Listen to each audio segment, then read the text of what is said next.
ముఖ్యమంత్రి కేటీఆర్ అన్న మాటలు మాత్రం సెన్సేషనల్గా మారినాయి. ఆయన అన్న మాటలు ఏంది దానిపైన కూడా మరి విశ్లేషణ చేద్దాం. మరి తెలంగాణలో చూడవచ్చు మనం లోక్సభ ఎన్నికలు మొత్తం దేని చుట్టూ తిరుగుతున్నాయి? కాళేశ్వరం చుట్టూ తిరుగుతున్నాయి. ముఖ్యంగా కాళేశ్వరానికి సంబంధించి 3 బ్యారేజీలు ఉంటాయిగా, మేడిగడ్డ, తర్వాత అన్నారం,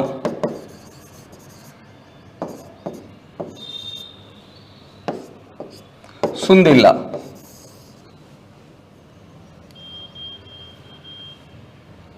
ఎందుకు ఇది చెప్పబోతున్నా చెప్తాను. అది ఏ పార్టీ అయినా మనం విమర్శలు చేసే ప్రయత్నం చేస్తాం. ఎందుకంటే ప్రజల్ని మసిపూసి మారడికాయలు చేయాలనుకుని ఇప్పుడు కూడా తప్పలను కప్పుపుచ్చుకోవాలని కూడా బాగా సుందిల్లా ఉందనుకున్నాం.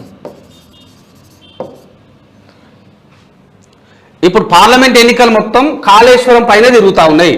మనం చూసినాం గతంలో